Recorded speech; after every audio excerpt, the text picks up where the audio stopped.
Presidente, oggi ha annunciato che porterà in Consiglio provinciale un progetto di razionalizzazione che in molti casi è taglio delle 14 partecipate che attualmente possiede la provincia. Tra queste partecipate tanti enti probabilmente non utili alla mission e 4 aziende che invece sono ancora strategiche. Può un po' riassumere la situazione? Bisogna assolutamente che si semplifichino le partecipazioni della provincia e limitandole a quelle che svolgono delle funzioni che sono funzioni legate alla mission della provincia. Allora, Ferrovie e Tramvie Vicentine gestisce per conto della provincia il trasporto pubblico extraurbano, quindi è ovvio che va tenuta. La questione della fiera, qui già entriamo in una situazione un po' dubbiosa, perché la fiera è un ente economico che svolge un'attività imprenditoriale.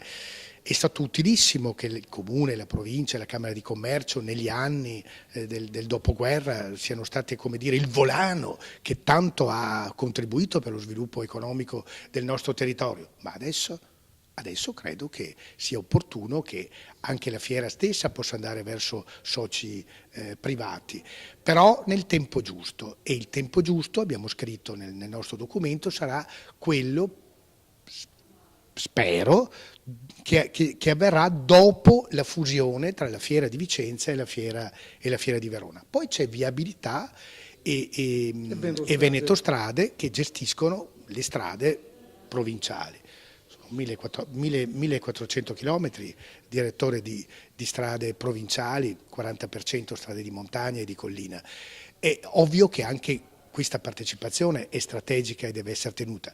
Tutto il resto dovrà essere progressivamente non svenduto, ma o liquidato o adeguatamente venduto. Tra i vari asset viene fuori uno particolarmente importante, anche in termini economici, la partecipazione nella 4.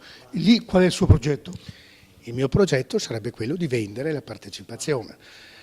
Solo che purtroppo non c'è più una scalata di privati verso il raggiungimento della maggioranza delle azioni. Quindi vendere oggi rispetto a quando vendette il Comune sul finire del 2011 è un po' più complicato, ma ci tenteremo.